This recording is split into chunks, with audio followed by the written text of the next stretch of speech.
오늘 제목은 복되도다 긍휼히 여기는 자라는 제목을 가지고 하나님의 말씀을 함께 증거하기 원합니다. 그동안에 우리 팔복 중에서 네 가지 복을 함께 나눴죠. 첫 번째 복이 어떤 복이죠? 심령이 가난한 자. 그 다음에 두 번째 어떤 복이에요? 애통하는 자. 그러면 세 번째 온유한 자. 네 번째 그러면 어떻게 이어진다고요? 의에 줄이고 목마른 자로 이어져요. 이거 이제까지 좀 4주에 걸쳐서 말씀을 전했는데 이 정도 순서는 좀 아셔야지. 다시 한번 해봅니다. 첫 번째 어떤 복이에요? 심령이 가난한 자. 그 다음에 어떻게 된다고요? 애통하는 자가 된다고요. 애통한 자가 되면 그 심령이 어떻게 돼요? 온유한 자가 되어지고, 온유한 자가 되어서 더욱더 그러면 의에 줄이고 목마른 자로 하나님 더욱더 갈망하게 되어지죠. 이제까지 우리가 4가지 성품은요, 하나님과의 관계 속에서 다뤄져야 되는, 가져야 되는 내적인 성품이라면, 앞으로 오늘부터 시작되어지는 4가지 성품은요, 사람과의 관계 속에서, 인간과의 다른 사람과의 관계 속에서 다뤄져야 될 내적인 성품을 함께 나누고자 합니다. 다시 말하자면 다른 사람과의 관계에서 하나님의 백성들이 가져야 될 성품이 무엇인가, 오늘부터 시작되어지는 성품이에요. 첫 번째 오늘 성품이 어떤 복이에요? 긍휼히 여기는 자. 여러분, 하나님의 백성들은 다른 사람들을 어떻게 대해야 된다고요? 긍휼히 여기셔야 돼요. 7절 말씀을 다시 한번 보도록 합니다. 7절 말씀을 앞에 읽어봅니다. 시작. 긍휼히 여기는 자는 복이 있나니 그들이 긍휼히 여김을 받을 것이니요. 아멘. 주님은 다른 사람을, 남을 긍휼히 여기는 자가 그 사람이 참 행복한 사람이라고, 그 사람 가운데 복이 있다고, 그 사람이 하나님의 축복을 받는 자라고 그렇게 말씀하고 있습니다. 먼저 긍휼이라는 의미를 한번, 긍휼이라는 말 자체를 여기 함께 다루기 원하는데요. 이 긍휼이라는 말 자체는 교회에서만 다루는 말이고요, 일반적으로 잘 다뤄지는 말이 아니에요. 그죠? 고어가 되었죠. 이 긍휼이라는 말을 사전적으로 살펴보게 되면 남을 불쌍히 여겨 도와줌이라는 뜻을 갖고 있어요. 어떤 뜻이라고요? 남을 불쌍히 여겨 도와줌이라는 뜻을 갖고 있다고요. 히브리어로 이 긍휼이라는 말 자체는요, 락함이라는 말이에요. 락함. 힙 발음이요, 목구멍에 약간 목구멍을 좀 긁으면서 나는 소리예요. 락함.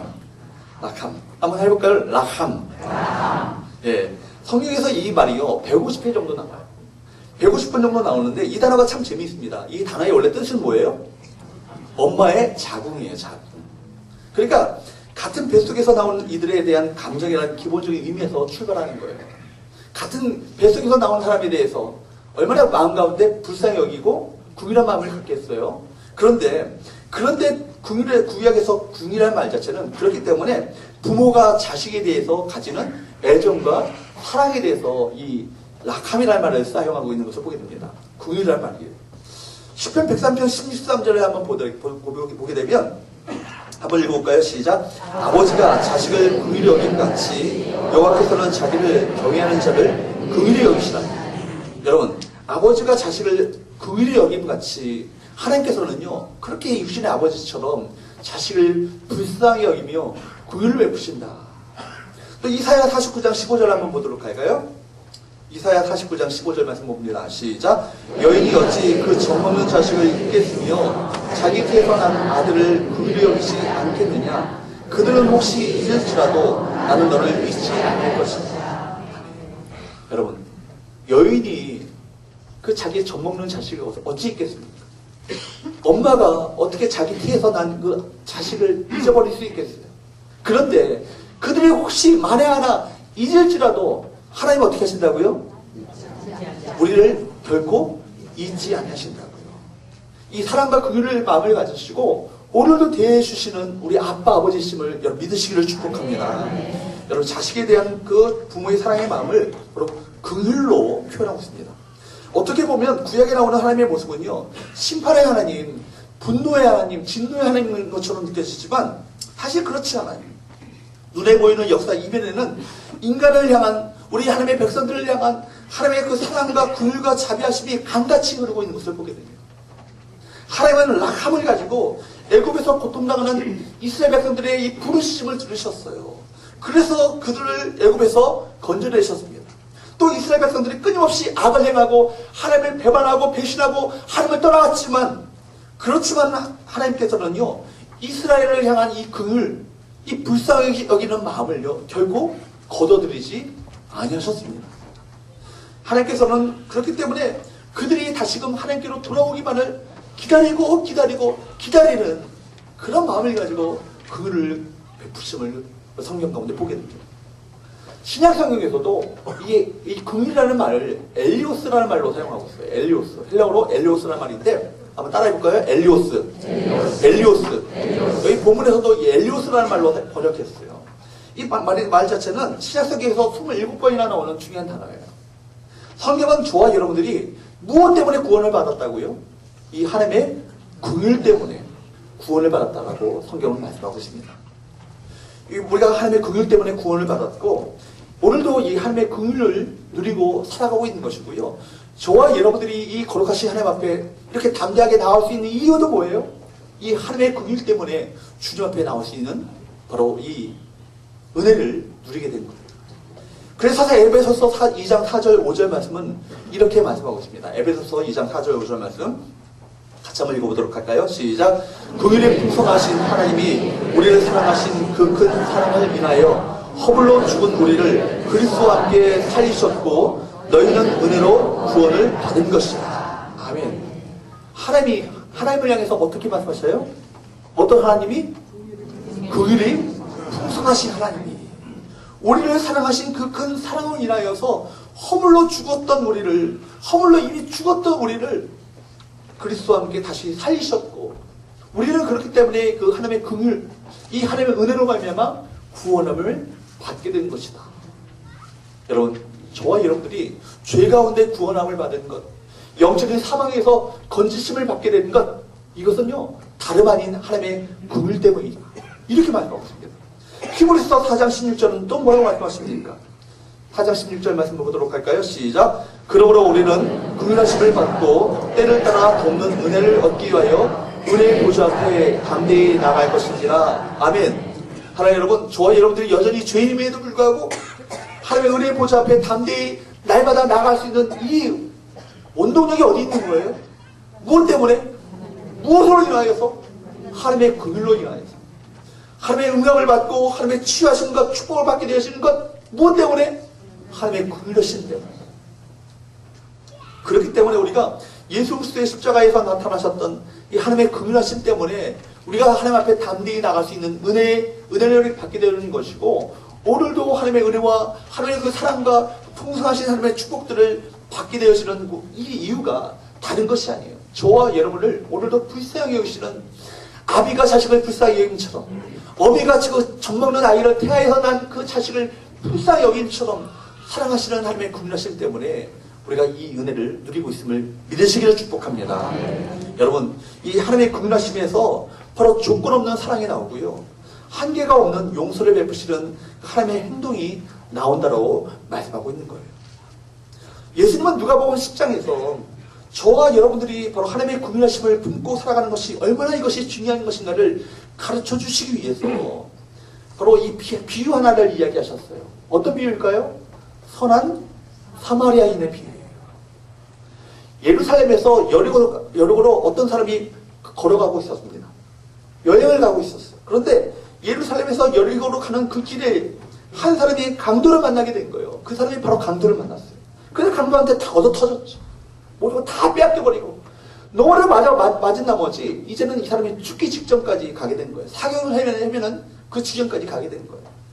그런데 그 길을 누가 또 지나갑니까? 제사장이 지나가요.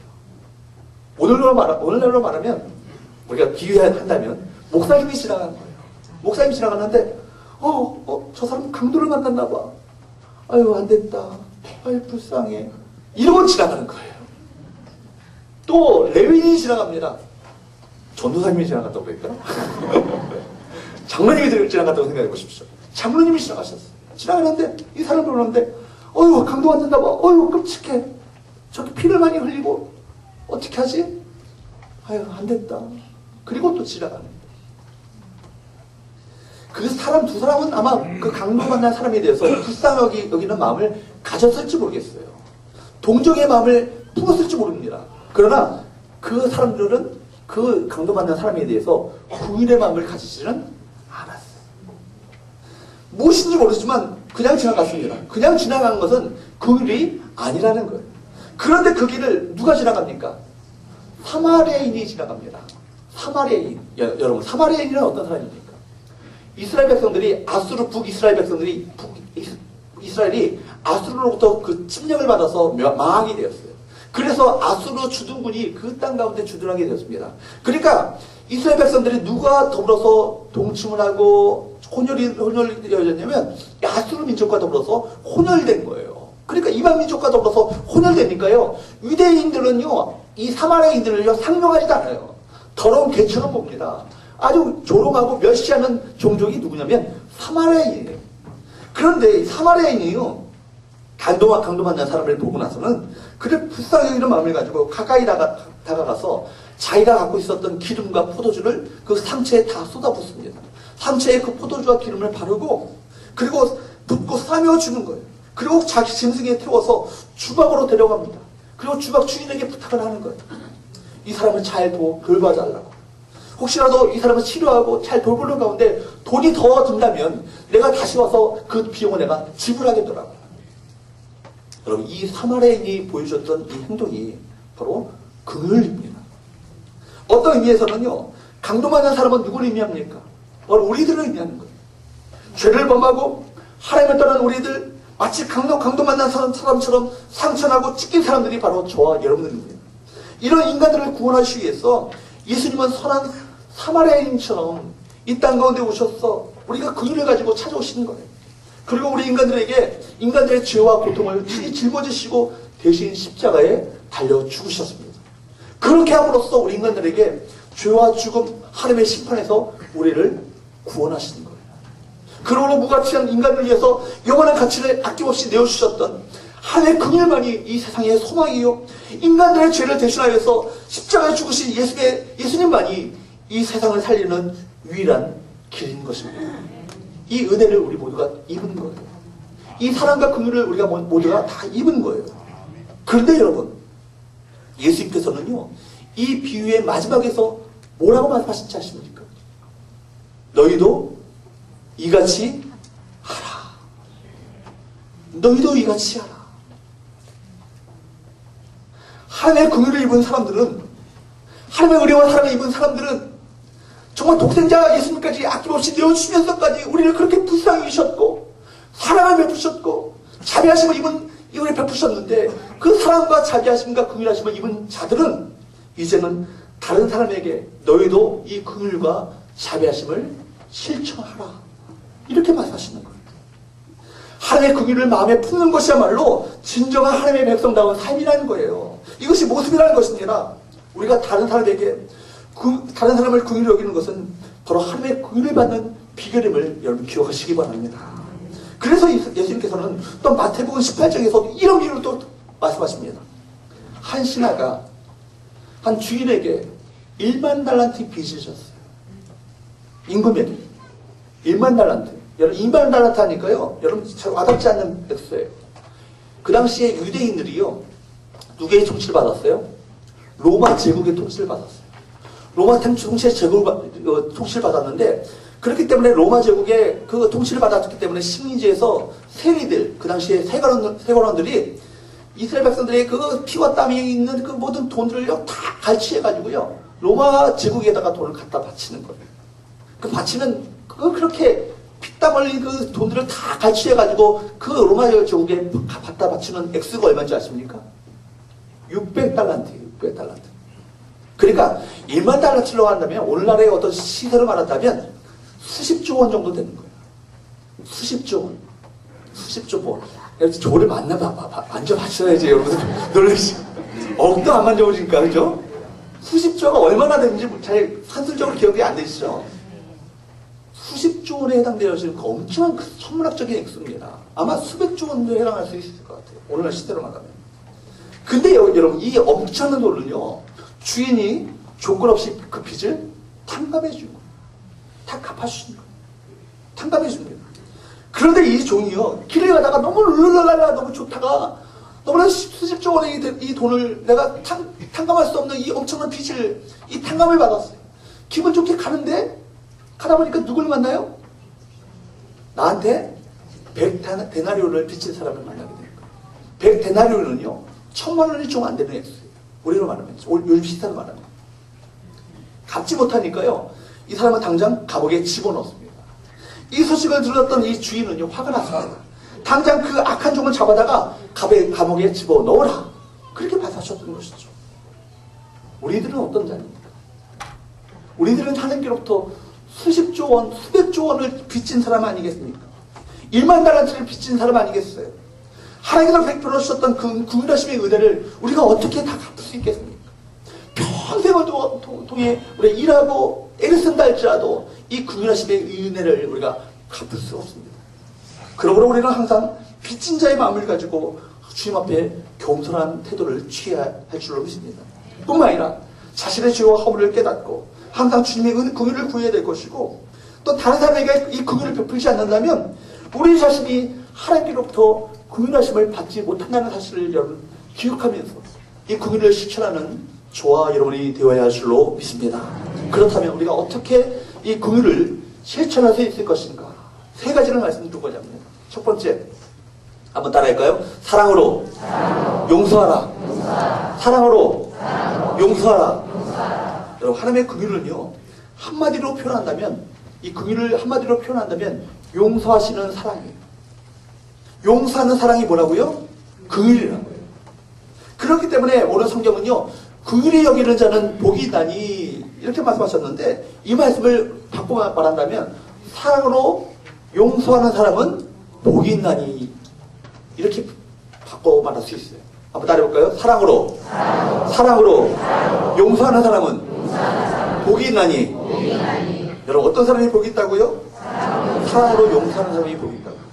누가 뭐라고 해도요, 사랑으로 용서하는 것은요, 그리스도인의 트레이드마크예요. 심지어 우리 주님은요, 누구까지 사랑하라고 했어요?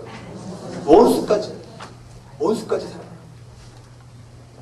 그러므로 우리는 분명히 알아야 되는 거예요. 아무리 위대한 진리를 말한다 할지라도 그 마음 가운데 용서하는 마음, 긍휼히 여기는 마음이 없다면 그것은 아무런 힘을 발휘하지 못할 것입니다.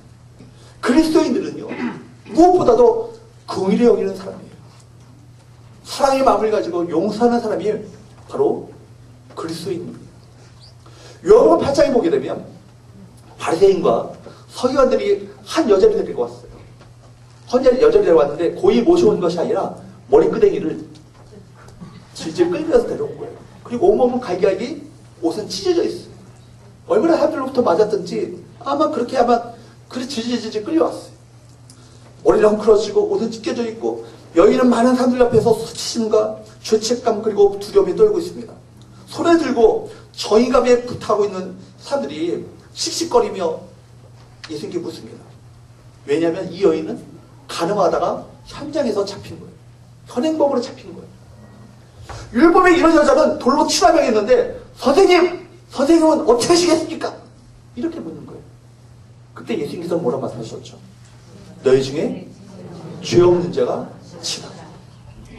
그러자 사람들은 양심의 가책을 받고 하나둘 흩어집니다.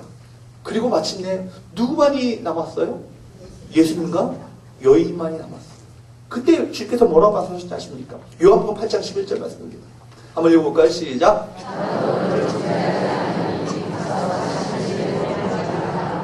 아멘. 여러분, 다른 사람들은 다 죄인이니까 정죄할 자격이 없어요. 그러나 정죄할 자격이 있는 분은 누구십니까? 예수님이시죠. 이분은 죄가 없으시거든요. 그렇기 때문에 주님께서는 얼마든지 죄를 정죄할 수 있어요. 그런데 나도 너를 정죄하지 아니하노니 다시는 가서 죄를 범하지 말라. 바리새인들은요, 행위의 결과를 놓고 그를 정죄했습니다. 돌을 들어서 치료했습니다. 그러나 주님께서는 그 여인을 용서합니다. 그를 풀어주는 거예요. 행위의 결과를 보지 않고 그 여인의 미래를 보고 용서하십니다. 은혜와 긍휼을 베풀어 주십니다. 많은 사람들이 그 여인에게 율법을 들먹이면서 침을 뱉고 정죄를 하며 욕했습니다. 그러나 우리 주님은 말없이 서 있는 그 여인을 불쌍히 여기시고 긍휼을 베풀어 주셔서 그 죄를 다 용서해 주시는 거예요. 긍휼이란, 여러분, 그렇기 때문에 죄는 미워하지만 죄인은 사랑하고 용서하는 거예요. 긍휼은 뭐라고요? 죄는 미워하지만, 죄는 밉지만 그 죄인은 용서하고 사랑하는 것, 이것이 뭐라고요? 긍휼이라고요. 세상은 이웃의 허물을 들추어내고 서로 비방하고 서로 손가락질합니다. 그러나 교회는요, 서로를 불쌍히 여기셔야 되고요, 긍휼을 풀어줘야 되고요, 서로를 감싸주며 용납할 수 있는 공동체가 되어야 할 줄로 믿습니다. 오늘날 교회의 가장 큰 비극은 뭔지 아십니까? 긍휼이 사라진 거예요. 우리 안에 긍휼이 사라진 거예요. 하나님의 긍휼을 잃어버리고 서로의 허물을 들춰내고 비판하는 것은 교회를 병들게 만드는 것입니다. 사랑하는 여러분, 우리 성교회만큼은 서로를 감싸주고 품어주며 용납하며 서로를 함께 굳게 안아주며 사랑하고 용서하는 아름다운 정말 사랑의 공동체가 될 수 있기를 주님으로 축복합니다. 두 번째로 한번 따라해볼까요? 어려움에 처한 이웃을 돕고 구제하라. 여러분, 어려움에 처한 이웃을 어떻게 하라고요? 돕고 구제하시라. 우리 이웃이 경제적인 어려움을 당하고 있을 때 주님의 사랑으로 그들을 돕고 그들에게 도움을 손길을 베푸는 것, 이것이 성경이 말하는 긍휼이라는 것. 사실 이 세상에는요, 가난한 자가 그치지 않아요. 왜냐하면 이 세상은 적자생존, 약육강식의 이 법칙이 작용하고 있는 이 세상이기 때문입니다. 그렇기 때문에 그 세상은요, 약한 자, 가난한 자, 힘없는 자를요 멸시하고 천대합니다. 그러나 여러분, 하나님의 법칙은 그렇지 않아요. 하나님은요, 여러분, 고아와 과부, 나그네의 하나님입니다. 하나님은 하나님의 백성들이 가난한 자들을 구체적으로 돕는 이 긍휼을 베풀기를 간절히 원하세요. 신명기 15장 7절과 8절을 한번 보도록 합니다.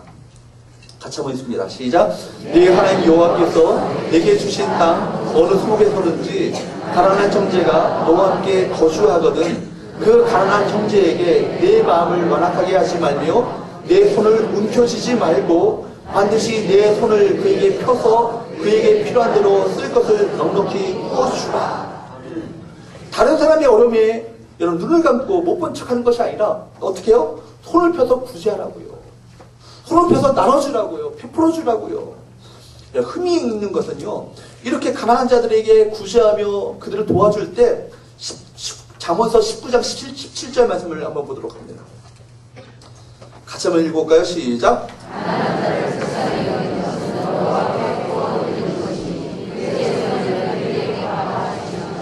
가난한 자들을 이렇게 불쌍히 여기면서 구워주며 베풀며 섬겨주고 그들에게 나눠주는 것, 이거는 누구에게 구워주는 거라고요?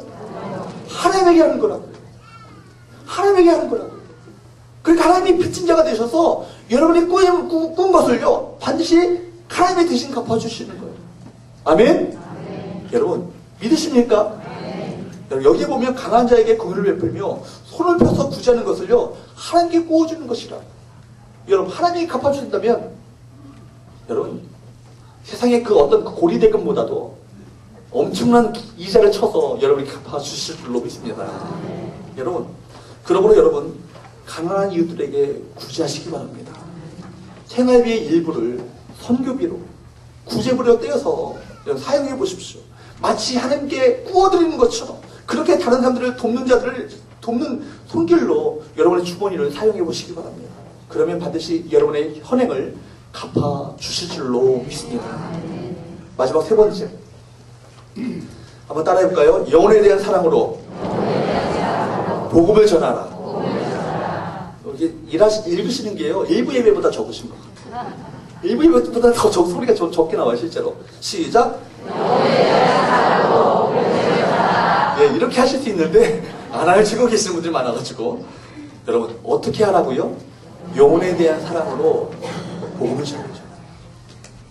영혼을 불쌍히 여기는 것, 그래서 그가 구원받을 수 있도록 복음을 전하는 것은요 긍휼히 여기는 마음의 가장 중요한 부분이에요. 왜냐하면 한 영혼을 불쌍히 여기는 마음이야말로 이것이 누구의 마음이기 때문에? 아버지 하나님의 마음이기 때문에. 디모데전서 2장 4절 말씀은 이렇게 말씀하고 있습니다. 디모데전서 2장 4절 말씀을 한번 읽어보도록 할까요? 시작. 하나님은 모든 사람이 구원을 받으며 진리를 아는 데에 이르기를 원하십니다. 아멘. 하나님은 어떤 걸 원하신다고요? 모든 사람. 이 모든 사람은 누가 포함돼요? 나가 포함되고요. 여러분이 포함돼요. 당신이 포함되고요. 또 누가 포함될까요? 그 인간은 안 돼. 그렇게 말했던 그 인간도 포함됩니다.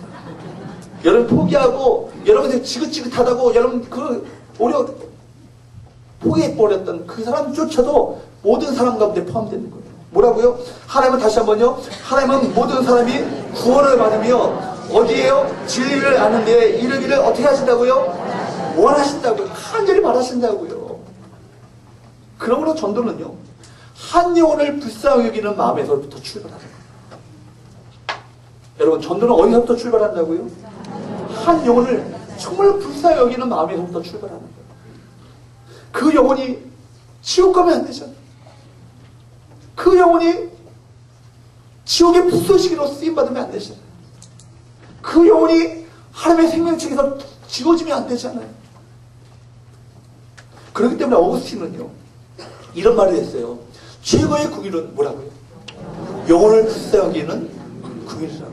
궁일이 많은 불쌍히 여기는 궁일이 있지만 가장 최고의 궁일은 뭐냐면 한 영혼을 불쌍히 여기는 그 영혼의 영적인 상태를 불쌍히 여기는 마음이야말로 가장 큰 최고의 궁일이라고. 그렇기 때문에 아주 유명한 전도자였던 그 찰스 피니는요 시카고 거리를 지나면서 그가 막 우는 거예요. 왜 우냐면 길 가는 사람들이 바라볼 때 우는 거예요. 길 가는 사람들이 왜 바라보면서 왜 울까요? 그 영혼들이 하나님을 모른 채 지옥과 백성들이라고 생각하니까 마음 가운데 울음이 쏟아져 나오고 그 마음 가운데 통곡이 하나님의 그 일이 마음 가운데 복받쳐 오르면서 그가 이렇게 펑펑 울었던 모습을 보게 됩니다.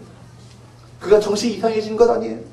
그럴 수 없이 죽어가는 영혼들, 하나님을 잃어버리고 세상적인 가치만을 쫓아 살아가는 그 영혼들을 바라버리고 정말 천국을 잃어버리고 정말 이 세상의 모든 것을 그것이 전부인 양 살아가는 그 영혼들을 바라보게 될 때 안타까운 심정을 가지고 울었던 것입니다.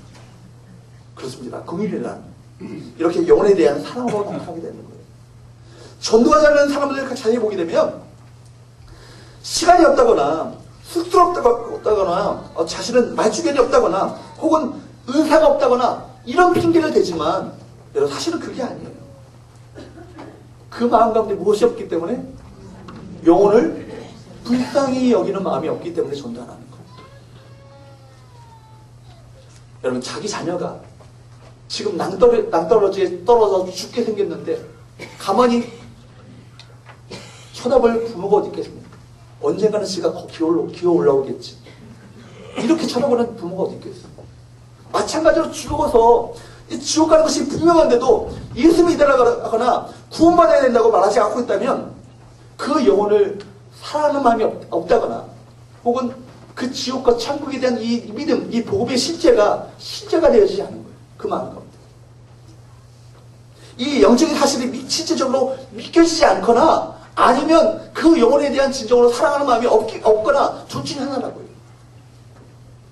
사랑하는 사람이 죽어서 지옥 갈 것을 생각한다면 잠이 오지 않는 것이 당연한 것 아니겠습니까? 보십시오. 예수님께서 언제 화를 내셨어요? 영혼을 사랑하는 마음을 잃어버렸던 그 지도자를 만났을 때 그 마음 가운데 영적인 분노를 품으셨어요. 구휼함이 없는 지도자, 구휼한 마음을 가지고 사람을 대하지 않는 바리새인, 사리새인을 향해서 주께서는 이렇게 말씀하셨어요. 마태복음 23장 13절 말씀 한번 보도록 할까요? 마태복음 23장 13절 말씀 시작. 하였을진저 외식하는 서기관들과 바리새인들이여 너희는 천국문을 사람들 앞에 닫고 너희도 들어가지 않고 들어가려 하는 자도 들어가지 못하게 하는도다. 아멘. 화있을진저 외식하는 서기관들과 바리새인들이여 너희 가운데 진정으로 영혼을 사랑하는 사람 마음이 없기 때문에 너희도 들어가지 않고 너희도 못 들어가게 만든다고. 그러므로 여러분, 저와 여러분들은 긍휼히 여기는 마음을 가지고 형제의 허물을 덮어주고 가난한 자를 구제하며 무엇보다도 한 영혼을 불쌍히 여기는 마음을 가지고 전도해야 될 줄로 믿습니다. 그러면 마지막으로 긍휼히 여기는 자에게 임하는 복은 과연 어떤 것일까요? 어떻게 될까요? 하나님의 긍휼히 여김을 받게 됩니다. 그렇습니다. 하나님께서는요 긍휼히 여기는 자를 축복하셔요. 긍휼히 여기는 자를 참으로 또한 동일하게 그를 불쌍히 여기십니다. 긍휼을 베풀어 주셔요. 긍휼히 여기는 자에게 받는 그 축복은요 뭘 받는다고요? 하나님의 긍휼하심을 받게 되는 거예요. 사실 우리 모든 인간들은요 하나님의 긍휼하심이 필요로 하는 존재인 거예요. 하나님의 그 불쌍히 여기심이 필요한 존재예요. 하나님의 긍휼하심 없이 천국에 들어갈 수 있는 사람은 아무도 없기 때문입니다. 여러분, 긍휼히 여기면 왜 행복한 자가 됩니까? 7절 말씀을 다시 한번 읽어보도록 합니다. 7절 말씀 시작. 긍휼히 여기는 자는 복이 나니 여기 이 말씀도요 수동태죠. 수동태. 주어가 숨어 있어요. 누구죠? 누가 여러분을 긍휼히 여겨주셔요? 하나님이. 여러분 우리가 구원받을 때 값없이 긍휼을 받았어요. 조건 없이 하나님의 긍휼을 받았습니다. 구원받은 자들. 근데 우리가 이 땅을 살아가면서 계속해서 하나님의 긍휼하심이 필요하잖아요. 우리 불쌍히 여기셔서 우리 삶 가운데 도와주시고 개입해 주시고 간섭해 주시며 은혜를 베푸시는 그 은혜가 우리 가운데 필요하잖아요. 그렇죠? 아닌가요? 네. 맞죠. 하나님의 긍휼하심이 때를 따라 돕는 은혜가 필요하다고요. 우리 가운데. 이 은혜를 얻기 위해서는 무엇이 필요한 거예요? 우리가 다른 사람을 긍휼히 여겨야 돼요. 여러분 꼭 기억하십시오. 이거는 조건적이에요. 너희가 긍휼히 여기면 내가 너희를 계속해서 긍휼히 여기겠다. 너희가 계속해서 용서하면 내가 너희를 용서하겠다. 이렇게 말씀하시는 거예요. 성경을 한번 보세요. 성경은요 조건적이에요. 조건적. 항상 조건적으로 우리 말씀하고 있습니다. 누가복음 6장 38절 한번 보도록 할까요? 누가복음 6장 38절 시작. 주라 이라면 너에게 줄 것이니 곧 후회되어 누르고 흔들어 넘치도록 하여 너에게 안겨주리라. 너희가 헤아리는 그 헤아림으로 너희도 헤아림을 두로 받을 것입니다. 주라고요. 주시면 어떻게 된다고요? 너희에게 누가 주셔요? 하나님이 주신다고요. 하나님이 주시는데 어떻게 주신다고요? 그냥 준 만큼 주신 게 아니에요. 하나님 너 이만큼 여기까지만 줘. 요만큼 이렇게 주시는 게 아니라고요. 쏟아부어 주신다고요. 뭐라고 말합니까? 후일되어 누르고 흔들어 넘치도록 하여서 너에게 안겨주리라. 뿐만 아니라 그 뒤에 나올 말씀이 있어요. 너희가 헤아리는 그 헤아림으로. 그 얘기는 무슨 얘기예요? 너희가 용서한다면 너에게 용서를 내가 베풀어 줄 것이고 너희가 용서치 않는다면 너에게 내가 용서를 베풀지 아니하겠다. 이렇게 말씀하시는 거예요.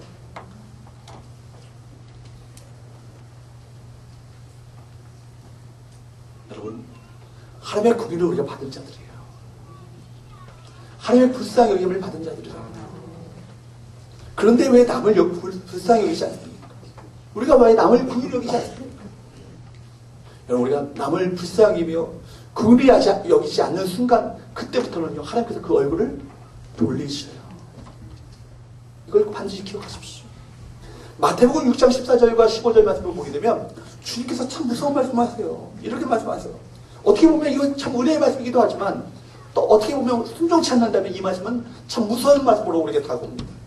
마태복음 6장 14절과 15절 말씀을 한번 읽어보도록 합니다. 시작.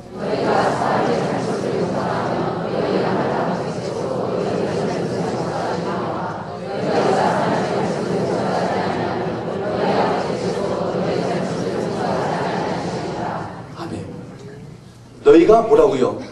사람의 잘못을, 형제의 잘못을, 우리 자매의 잘못을 용서하면 어떻게 한다고요? 너희 하늘 아버지께서도 너희의 잘못을 용서하겠거니와. 반면에 15절 말씀 보세요. 너희가 형제의 잘못을, 자매의 잘못을 용서하지 아니하면 어떻게 하신다고요? 아버지께서도 너희 잘못을 용서하지 아니하겠다. 이게 달란트 비유의 얘기예요. 달란트 빚진 자가, 일반 달란트를 빚진 자가 그 빚을 탕감받았어요. 하나님의 잘못을, 우리 죄와 잘못을 다 용서함을 받았다고요. 구원함을 받았다고요. 그런데 형제에 있어서 내게 빚진 이 100달러를 빚진 사람을 그 사람을 용서치 못하는 거예요. 저 인간을 어떻게 내가 이런 마음을 품는 거라고요. 여러분, 형제를 용서하지 않으면 하나님도 용서하지 않으시겠다고 말씀하십니다. 무엇 때문입니까? 우리는 이미 하나님의 긍휼을 받고 구원을 입은 사람이기 때문에 그 다음부터 하나님의 긍휼을 계속해서 입기 위해서는 내가 순종해야 되는 거예요.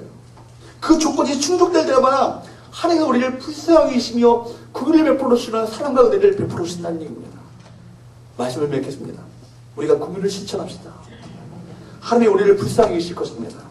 하나님이 우리를 불쌍히 여기시면 우리가 얼마나 행복한 삶이 되겠어요. 날마다 하나님께서 우리를 잘 봐주시고 불쌍히 여겨주시는데 세상에 겁날 것이 무엇이 있겠어요? 세상에 두려운 것이 무엇이 있겠어요? 세상에 무서운 것이 무엇이 있겠어요?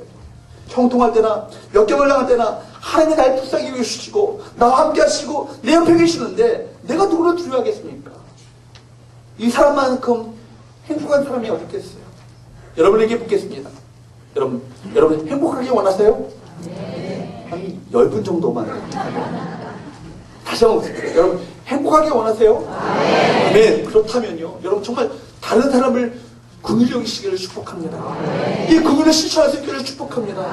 나를 주께서 불쌍히 여기셨던 것처럼, 그래서 내가 구원을 받았던 것처럼 난 또한 다른 사람을 긍휼히 여기며 그 사랑을 베풀 때 주님께서는 여러분을, 당신을 긍휼히 여겨 주실 줄로 믿습니다.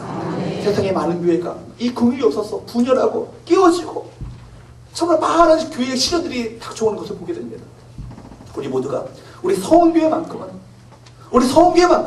다른 교회는 다 깨어지고 다 분열된다 할지라도 우리 서원교회만큼은 서로를 용납하며 용서하며 긍휼과 사랑을 베풀음을 말미암아 사랑의 공동체가 되어서 주님께서 주신 이 사명을 정말 주님 다시 오실 그때까지 아름답게 감당하는 사랑의 공동체가 될 수 있기를 주님으로 축복합니다.